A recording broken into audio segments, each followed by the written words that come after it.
श्री राम जय राम, जय जय राम।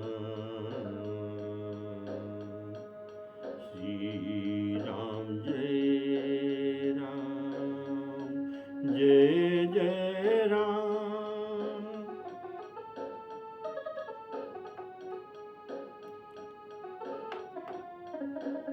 श्री राम जय राम, जय जय राम। श्री राम जय राम, जय जय राम।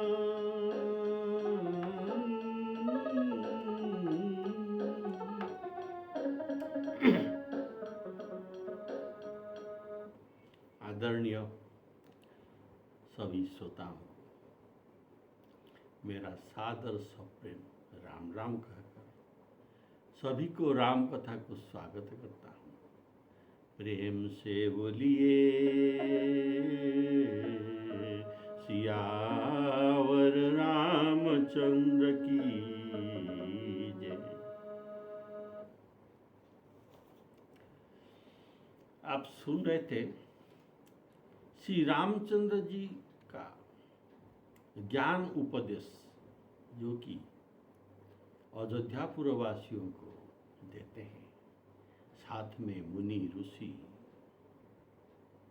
ब्राह्मण पंडित सभासद ये सब मान्यगण्य लोग भी हैं, लेकिन संबोधन करते हैं पूर्ववासियों को भाई संबोधन करके प्यार से ज्ञान उपदेश देते हैं। श्री राम जी कहते हैं, हे भाई, तुमने जो दुर्लभ मनुष्य शरीर पाया है, इस शरीर का पाने का फल केवल विषय सुख भोगना नहीं है। मनसस्थान इंद्रियाणि विषयानुपसेवते।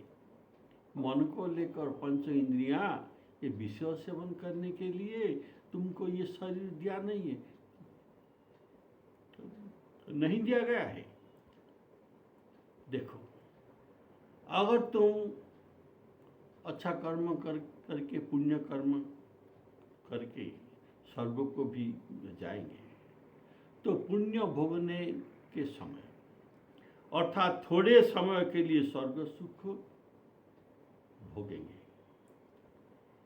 लेकिन ये सुख भोगना तो थोड़े समय के लिए है। कारण यह सुख भी दुख देने वाले है कि क्षीण पुण्ये मर्त्यलोका विसंति। फिर क्षीण पुण्य मर्त्यलोक को तो आना भी पड़ेगा।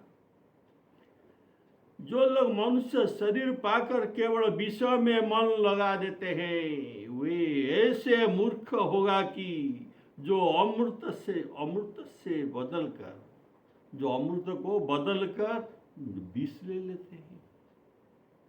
जो अमृत को बदलकर विष लेगा, ये मूर्ख नहीं तो और क्या। या जो ये पारसमणि, इतना मूल्यवान अलभ्य वस्तु पारसमणि को पाकर इसके बदल में ये घुंघूची लेता है।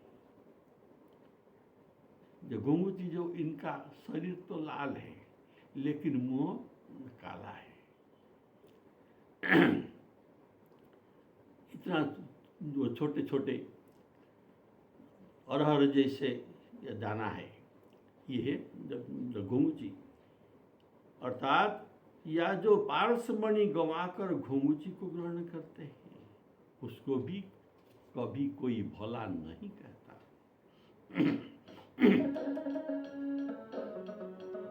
यही तन कर फल विषय न भाई। यह तन कर फल विषय न भाई। स्वर्ग सर्प अंत दुखदाई। स्वर्ग सर्प अंत दुखदाई। नरतनु पाई विषय मन देई। नरतनु पाई विषय मन देई।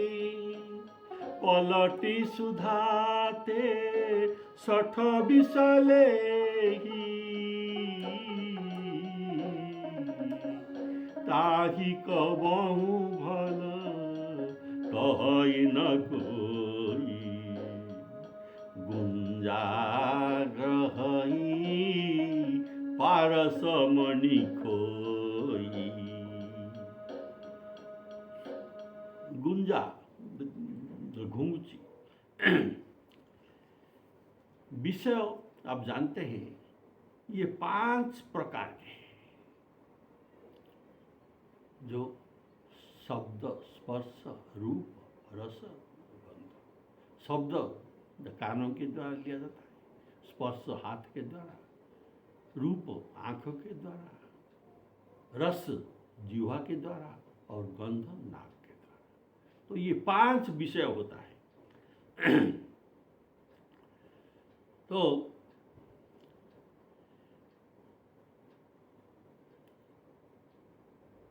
इस 5 इंद्रियों के द्वारा विषय सुख लिया जाता है। विषय सुख को गीता में राजसिक सुख कहा गया है, जिसके भोगने पर अंत में दुख भोग करना पड़ता है। तो गीता के वाक्य सुनिए। विषयेन्द्रिय संयोगा विषयेन्द्रिय संयोगात् जत तक अग्रे अमृतोपमम्। अभी विषय सुख भोगने से अमृतोपम, अमृत जैसा लगता है। विषयेन्द्रिय संयोगात् जत तग्रे अमृतोपमम् परिणामे विषमिव तत्सुखं राजस स्मृतम्। तत्सुखं राजस स्मृतम्। ये विषयों के प्राप्ति देखिए, पशु पक्षी आदि सभी योनियों भी पाते हैं ये विषय सुख, और सभी के एक प्रकार के ही विषय सुख मिलता है ये 5 इंद्रियों के द्वारा। देखिए, सुख और विष्ठा पाकर उतना ही सुखी होता है जितना मनुष्य मालपा तस्मै मोहन भोगादि पाकर सुख पाता है। अगर नर शरीर में विषय भोग है तो शुक्र आदि योनि से क्या तफात है? इसमें क्या बुराई है? मनुष्य योनि से शुक्र योनि में भी अगर इतना सुख ही मिलता है तो शुक्र योनि पाकर क्या बुराई है? कारण इसको भी यही सुख तो मिलता ही है ना। देखिए, स्वर्ग लोक की विषय भोग के समान मर्त्य लोक के सुख कुछ भी बराबर नहीं है। स्वर्गलोक में बहुत सुख मिलता है। उस स्वर्ग का भी विषय भोग थोड़े दिन में अंत होने वाला है, ये भी चिरंतन नहीं है। अतः वह भी अल्प है। अतः इस मनुष्य शरीर में अगर स्वर्ग का विषय मिल जाए तो भी उसमें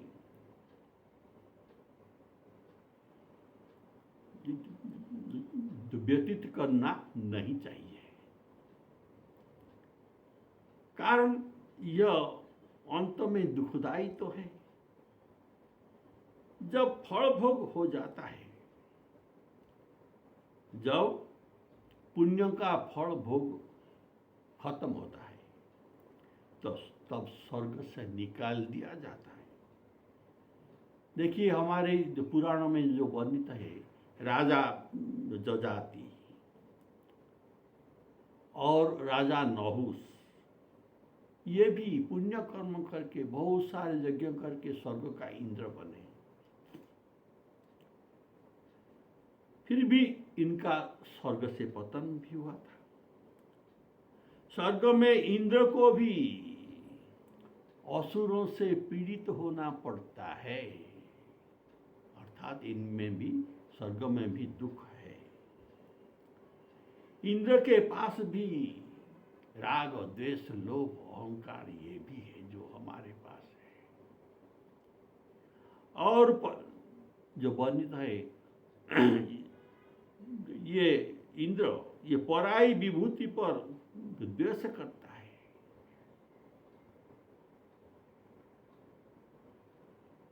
तो और देखिए, स्वर्गलोक में जितना विभूति, जितना ऐश्वर्य है, ब्रह्मलोक में इसका बहुगुण, 100 गुण, 1000 गुण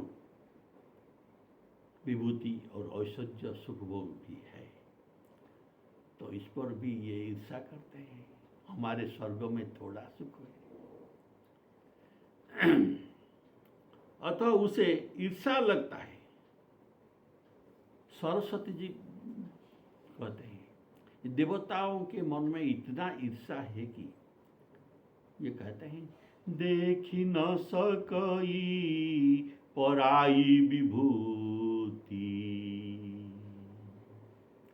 ऊंच निवास नीच करतुति।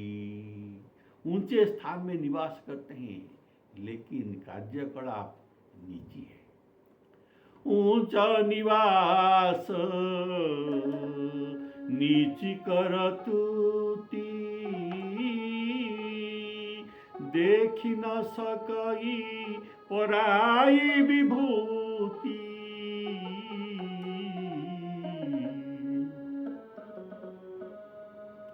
इसीलिए जो भी तपस्या करता है, इनके मन में संदेह होता है, ये क्यों इतना तपस्या कर रहा है?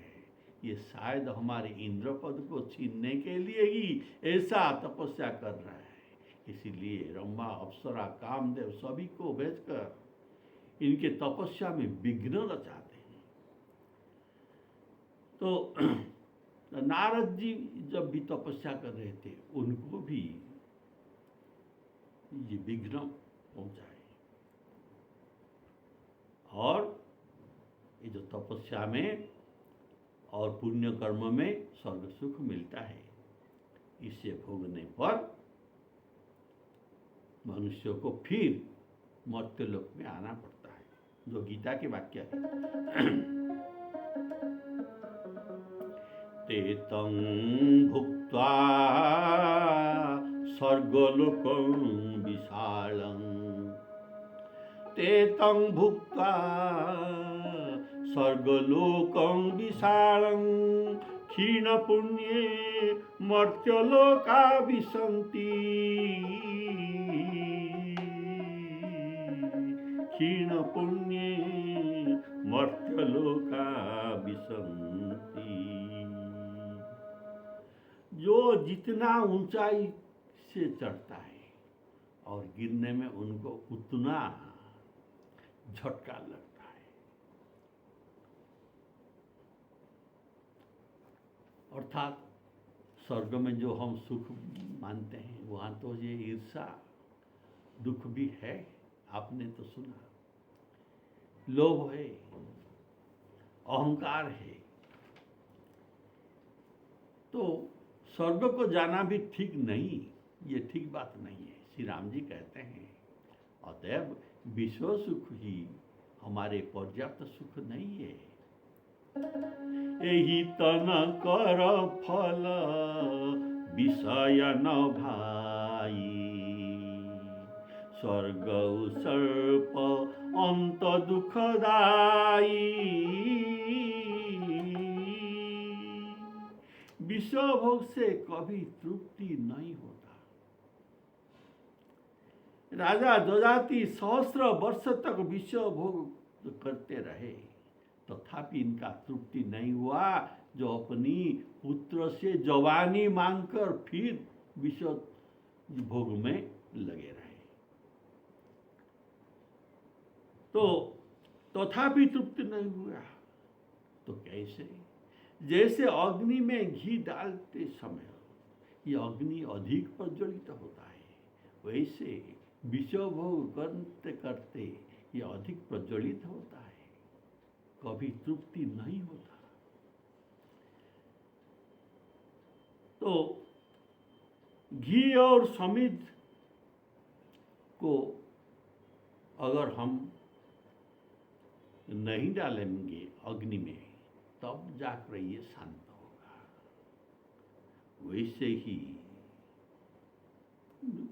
मनु महाराज जो इतना बड़ा साम्राज्य के अधिकारी थे, ये सोचते हैं मैं इतना दिन राजत्व किया, फिर भी ये विषय सुख से मेरा मन वैराग्य नहीं हुआ, इसीलिए इतना वैभव ऐश्वर्य रहकर भी ये अपने संतान को, बड़े पुत्र को राजगादी देकर अपनी स्त्री पत्नी शतरूपा के साथ जाकर नैमिषारण्य में तपस्या करने लगे। बोलिए श्यावर रामचंद्र की जय। तो ऐसे दुर्लभ शरीर हमें मिला है, अगर इसे विषय सुख में हम व्यतीत कर देंगे तो हमें पछताना पड़ेगा। तो क्या पछताना पड़ेगा? मैं क्यों हरिपद को भजन न किया। गोस्वामी तुलसीदास जी बिना पत्रिका में इस पद को लिखते हैं कि मन पछिते हैं अवसर बीते,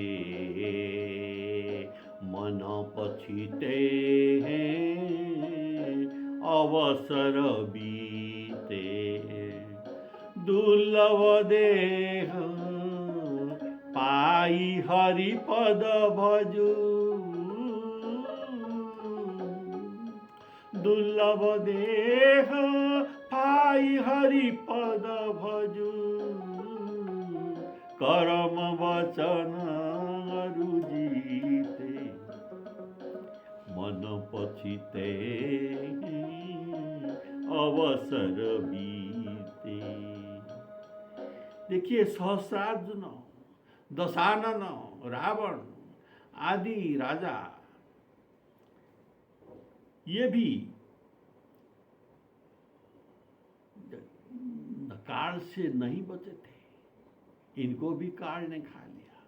हम करते हुए, मेरा मेरा करते हुए धन धाम बहुत कुछ अर्जन किया, त्रैलोक्याधिपति भी बना रावण, लेकिन अंत चले उठी रीते, खाली हाथ में जाना पड़ा। सहस बाहु दस बदन आदि नृप, बचे न काल बलीते,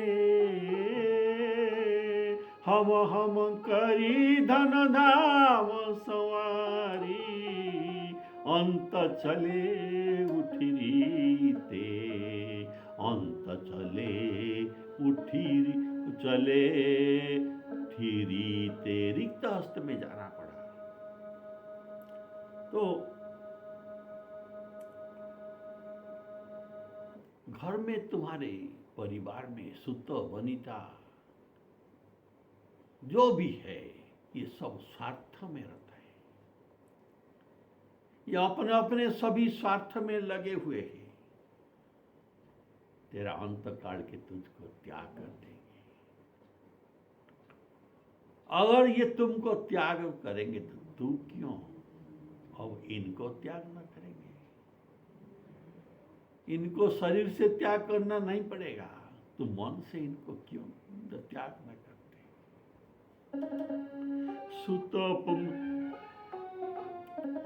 सुत वनितादि जानी स्वार्थ रथ, न करुणे बहीते, न करुणे वही ते अंतहितो ही तजेंगे पामर अंतहितो ही तजेंगे पामर तू न तजू अवहिते मन पछिते अवसर बीते। अब भी समय है, तू जाग उठ, श्री हरि से, राम से अनुराग करो, जड़ बुद्धि को त्याग करो और अपना अनुराग जो परिवार धन आदि में है इसको त्याग करो और ये विश्व सुख को बंद कर दो। देखो ये काम अग्नि ये बुझने वाला नहीं है। जब तक तुम विषय भोग रूपक घी इसमें डालते रहे ये नहीं बुझेगा। अब नाथ ही अनुराग जागु जड़ न करुनेह अवहिते बूझे न काम लगनी तुलसी कहू विषय भोग बहु घीते मन पछिते अवसर बीते दुर्लभ देह पाई हरि पद भजू करम वचन अरु जीते मन पछिते अवसर बीते। श्री सीताराम अर्पणमस्तु।